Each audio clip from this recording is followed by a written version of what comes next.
जय श्री कृष्ण दोस्तों, स्वागत है आपका हमारे चैनल कृष्ण ग्लो ज्ञान में। भगवत गीता हमें जीवन का सबसे गहरा और सच्चा ज्ञान देती है, जिसमें भगवान श्री कृष्ण अर्जुन को समझाते हैं कि ये संसार एक कर्म भूमि है, जहां हर व्यक्ति को अपने कर्तव्य का पालन करना चाहिए, चाहे परिस्थितियां कितनी भी कठिन क्यों ना हो। अर्जुन जब युद्ध भूमि में अपने ही रिश्तेदारों, गुरुओं और मित्रों को सामने खड़ा देखता है तो उसका मन भ्रम और दुख से भर जाता है। उसका शरीर कांपने लगता है और वो अपने धनुष को छोड़ देता है, क्योंकि वो सोचता है कि अपने ही लोगों को मारकर मिलने वाला राज्य किसी काम का नहीं होगा। तब श्री कृष्ण उसे समझाते हैं कि ये शरीर नश्वर है, लेकिन आत्मा अमर है। आत्मा न कभी जन्म लेती है और न कभी मरती है, इसलिए मृत्यु का शोक करना अज्ञान है, और जो हुआ है वो पहले भी हो चुका है और आगे भी होता रहेगा। इसलिए बुद्धिमान व्यक्ति न तो जीवित के लिए शोक करता है और न ही मृत के लिए। वे बताते हैं कि इंसान का अधिकार केवल कर्म करने में है, फल पर नहीं। इसलिए बिना फल की इच्छा के अपने कर्तव्य को करना ही सच्चा कर्मयोग है। जब इंसान फल की चिंता छोड़ देता है तब उसका मन शांत हो जाता है और वो सच्ची स्वतंत्रता का अनुभव करता है। गीता सिखाती है कि सुख और दुख, लाभ और हानि, जीत और हार सभी को समान भाव से स्वीकार करना चाहिए, क्योंकि जो व्यक्ति इन सब में संतुलित रहता है वही सच्चा योगी कहलाता है। श्री कृष्ण आगे बताते हैं कि मन बहुत चंचल है और इसे नियंत्रित करना कठिन है, लेकिन अभ्यास और वैराग्य से इसे वश में किया जा सकता है।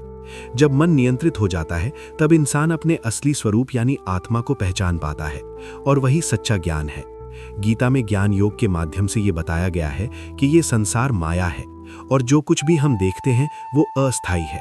असली सत्य केवल आत्मा और परमात्मा है। भक्ति योग के द्वारा श्री कृष्ण ये बताते हैं कि जो व्यक्ति सच्चे मन से भगवान को याद करता है और उन पर विश्वास करता है, वो हर परिस्थिति में सुरक्षित रहता है, चाहे वो कोई भी पापी क्यों ना हो। यदि वो सच्चे दिल से भगवान की शरण में आता है तो उसे भी मुक्ति मिल सकती है। गीता हमें ये भी सिखाती है कि हर व्यक्ति का अपना स्वधर्म होता है और उसे छोड़कर दूसरे का धर्म अपनाना गलत है। भले ही अपना धर्म कठिन क्यों ना हो, लेकिन उसे निभाना ही श्रेष्ठ है, क्योंकि वही हमारे जीवन का उद्देश्य है। श्री कृष्ण कहते हैं कि जब जब धर्म की हानि होती है और अधर्म बढ़ता है, तब तब वे इस पृथ्वी पर अवतार लेते हैं, ताकि धर्म की स्थापना हो सके और सज्जनों की रक्षा हो सके। गीता में यह भी बताया गया है कि 3 गुण होते हैं, सत्व, रज और तम, जो हमारे स्वभाव और कर्म को प्रभावित करते हैं। सत्व गुण शांति और ज्ञान देता है, रज गुण इच्छा और कर्म की ओर ले जाता है, और तम गुण आलस्य और अज्ञान पैदा करता है। इंसान को चाहिए कि वो सत्व गुण को बढ़ाए और बाकी गुणों से ऊपर उठे। श्री कृष्ण अर्जुन को अपने विराट रूप का दर्शन भी कराते हैं, जिसमें अर्जुन पूरे ब्रह्मांड को एक साथ देखता है और समझ जाता है कि भगवान ही सब कुछ है। वही सृष्टि के रचयिता, पालनकर्ता और संहार करता है। इससे अर्जुन का मोह समाप्त हो जाता है और उसे अपने कर्तव्य का बोध होता है। गीता का अंतिम संदेश ये है कि इंसान को अपने सभी कर्म भगवान को समर्पित कर देने चाहिए और पूरी श्रद्धा और विश्वास के साथ अपने कर्तव्य को निभाना चाहिए।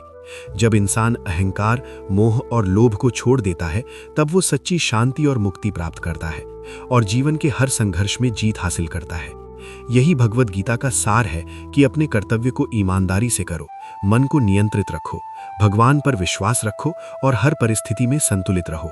यही सच्चा जीवन है और यही सफलता का असली रास्ता है। भगवत गीता हमें ये भी सिखाती है कि जीवन में जो कुछ भी होता है वो केवल बाहरी घटनाएं नहीं होती, बल्कि हमारे अंदर के विचार और संस्कार ही हमारी दुनिया को बनाते हैं। इंसान जैसा सोचता है वैसा ही बन जाता है, इसलिए अपने विचारों को शुद्ध रखना बहुत जरूरी है। श्री कृष्ण बताते हैं कि क्रोध से मोह पैदा होता है, मोह से स्मृति भ्रमित हो जाती है और स्मृति के नष्ट होने पर बुद्धि समाप्त हो जाती है, और जब बुद्धि समाप्त हो जाती है तो इंसान का पतन निश्चित हो जाता है। इसलिए मन को शांत रखना और क्रोध पर नियंत्रण रखना सबसे बड़ी शक्ति है। जो व्यक्ति इंद्रियों के पीछे भागता है वो कभी भी स्थिर नहीं रह सकता, लेकिन जो व्यक्ति अपनी इंद्रियों को नियंत्रित कर लेता है वही सच्चा ज्ञानी होता है। गीता में यह भी बताया गया है कि संसार में हर कर्म का फल होता है और कर्मों का ये चक्र जन्म और मृत्यु के बंधन में बांध देता है, लेकिन जो व्यक्ति अपने कर्मों को भगवान को अर्पित कर देता है वो इस बंधन से मुक्त हो जाता है। यही कर्म संन्यास का असली अर्थ है कि काम करना बंद करना नहीं, बल्कि अपने कर्म के परिणाम से खुद को अलग कर लेना। श्री कृष्ण कहते हैं कि जो व्यक्ति संतोषी होता है और जो कुछ भी उसके पास है उसमें खुश रहता है, वही सच्चा धनी है। क्योंकि बाहरी धन कभी भी स्थायी सुख नहीं दे सकता। असली सुख अंदर की शांति में होता है। गीता ये भी बताती है कि हर व्यक्ति का मन एक युद्ध भूमि है, जहां अच्छाई और बुराई के बीच संघर्ष चलता रहता है। और जो व्यक्ति अपने अंदर के डर, लालच और अहंकार पर जीत हासिल कर लेता है, वही सच्चा विजेता बनता है। श्री कृष्ण अर्जुन को यह भी समझाते हैं कि सच्चा योगी वही है जो हर जीव में भगवान को देखता है और सबके साथ समान व्यवहार करता है, चाहे वो मित्र हो या शत्रु। क्योंकि जो व्यक्ति भेदभाव से ऊपर उठ जाता है, वही सच्चा ज्ञानी होता है। गीता में यह भी कहा गया है कि जो व्यक्ति अपने मन को भगवान में लगाता है और हर समय उनका स्मरण करता है, वो कभी भी अकेला नहीं होता, क्योंकि भगवान हमेशा उसके साथ रहते हैं और उसे सही रास्ता दिखाते हैं। श्री कृष्ण ये भी बताते हैं कि ये संसार एक वृक्ष की तरह है, जिसकी जड़ें ऊपर हैं और शाखाएं नीचे फैली हुई हैं, और इस वृक्ष को केवल ज्ञान की तलवार से ही काटा जा सकता है। मतलब ये कि इस माया से बाहर निकलने के लिए सही ज्ञान जरूरी है। गीता हमें यह भी सिखाती है कि डर केवल हमारे मन की कमजोरी है, और जो व्यक्ति अपने डर का सामना करता है, वही आगे बढ़ता है। अर्जुन का डर भी इसी प्रकार का था, लेकिन जब उसे सही ज्ञान मिला तो उसका डर खत्म हो गया और उसने अपने कर्तव्य को स्वीकार कर लिया। श्री कृष्ण कहते हैं कि जो व्यक्ति अपने जीवन को अनुशासन में रखता है, जैसे सही समय पर भोजन करना, सोना और काम करना, वो जल्दी ही सफलता प्राप्त करता है, क्योंकि अनुशासन ही सफलता की कुंजी है। गीता ये भी बताती है कि हमें अपने जीवन में संतुलन बनाए रखना चाहिए। ना तो ज्यादा भोग में डूबना चाहिए और ना ही अत्यधिक त्याग करना चाहिए, बल्कि मध्यम मार्ग अपनाना ही सही रास्ता है। श्री कृष्ण ये भी कहते हैं कि जब इंसान अपने सभी कर्मों को भगवान को समर्पित कर देता है और पूरी श्रद्धा से उनका पालन करता है, तब भगवान स्वयं उसकी रक्षा करते हैं और उसे हर मुश्किल से निकालते हैं। अंत में अर्जुन को यह समझ में आ जाता है कि उसका कर्तव्य युद्ध करना है, और वो अपने सभी संदेहों को छोड़कर श्री कृष्ण के आदेश का पालन करता है।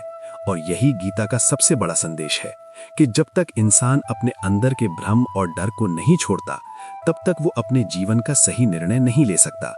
लेकिन जब वो सच्चे ज्ञान और विश्वास के साथ आगे बढ़ता है, तब वो हर कठिनाई को पार कर सकता है और अपने जीवन को सफल बना सकता है।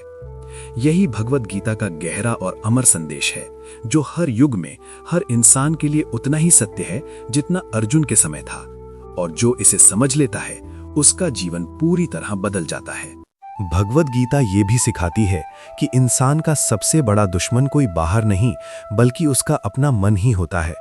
जब मन अस्थिर होता है तो इंसान सही और गलत का फर्क भूल जाता है और अपने ही बनाए जाल में फंस जाता है। इसलिए श्री कृष्ण बार बार अर्जुन को मन को नियंत्रित करने की शिक्षा देते हैं। वे कहते हैं कि अभ्यास और वैराग्य से मन को काबू में किया जा सकता है, और जब मन शांत हो जाता है, तब इंसान अपने अंदर की शक्ति को पहचानता है। गीता हमें यह भी बताती है कि हर इंसान के अंदर दिव्यता छुपी हुई है, लेकिन अज्ञान के कारण वो खुद को केवल शरीर समझ बैठता है और इसी कारण दुखी रहता है।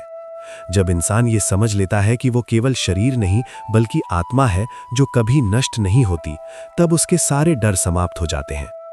श्री कृष्ण कहते हैं कि जो व्यक्ति अपने मन को जीत लेता है, उसके लिए मन सबसे बड़ा मित्र बन जाता है, लेकिन जो मन के वश में रहता है, उसके लिए यही मन सबसे बड़ा शत्रु बन जाता है।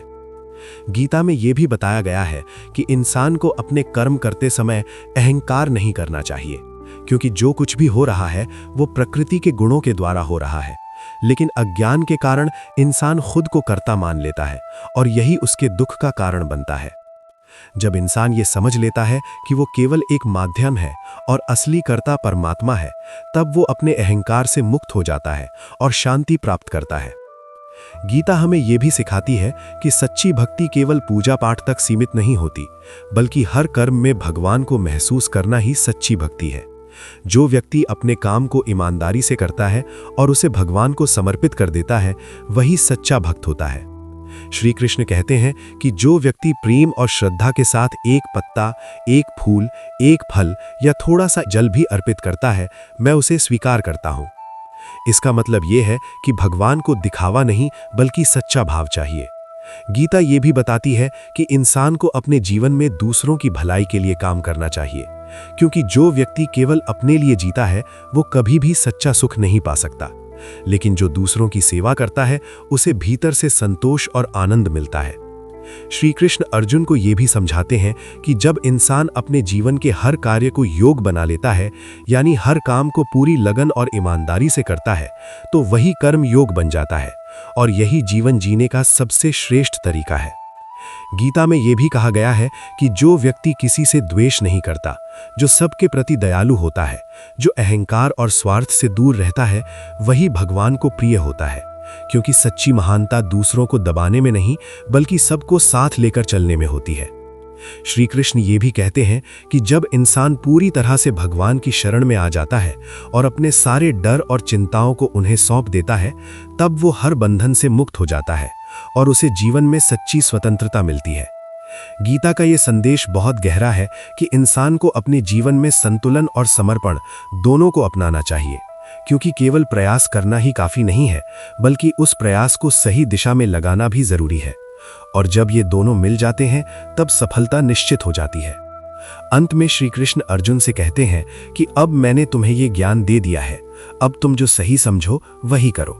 इसका मतलब यह है कि गीता हमें केवल रास्ता दिखाती है, लेकिन चलना हमें खुद ही पड़ता है। और जो व्यक्ति इस ज्ञान को अपने जीवन में उतार लेता है वही सच्चा विजेता बनता है और उसका जीवन अर्थपूर्ण हो जाता है। यही भगवद गीता का अमर सत्य है जो हर इंसान को अंधकार से प्रकाश की ओर ले जाता है और उसे अपने असली स्वरूप से मिलाता है। तो दोस्तों, ये सिर्फ एक कहानी नहीं थी, ये एक ऐसा ज्ञान था जो आपकी जिंदगी बदल सकता है। अब फैसला आपके हाथ में है। क्या आप भी अर्जुन की तरह भ्रम में रहेंगे या श्री कृष्ण के बताए रास्ते पर चलेंगे? अगर आपको ये वीडियो अच्छा लगा हो तो हमारे चैनल कृष्ण ग्लो ज्ञान को सब्सक्राइब करें और इस ज्ञान को ज्यादा से ज्यादा लोगों तक पहुंचाएं। और कमेंट में जय श्री कृष्ण जरूर लिखें। जय श्री कृष्ण।